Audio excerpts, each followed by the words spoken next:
রাজ্যে নির্বাচন পরবর্তী হিংসা, ভাঙচুর ও সাধারণ মানুষের ওপর হামলার ঘটনায় তীব্র উদ্বেগ প্রকাশ করেছেন পীরজাদা খোবায়েব আমিন। এক সাংবাদিক সম্মেলনে তিনি বলেন, বাংলার বিভিন্ন প্রান্তে চলা অশান্তি বাঙালির সম্প্রীতির সংস্কৃতির পরিপন্থী। হিন্দু মুসলিম নির্বিশেষে সাধারণ মানুষের বাড়িঘর ভাঙচুর, লুটপাট ও হামলার ঘটনাকে তিনি তীব্র নিন্দা জানান।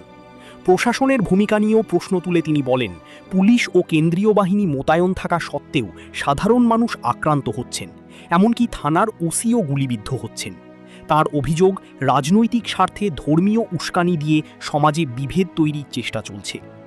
বর্তমান পরিস্থিতি খতিয়ে দেখতে ও ক্ষতিগ্রস্তদের পাশে দাঁড়াতে আরাফ ফাউন্ডেশনের পক্ষ থেকে একটি বিশেষ প্রতিনিধি দল গঠন করা হয়েছে। এই দল বিভিন্ন জেলা সফর করে একটি রিপোর্ট তৈরি করবে, যা পরবর্তীতে রাজ্যপাল ও সংশ্লিষ্ট মহলে জমা দেওয়া হবে।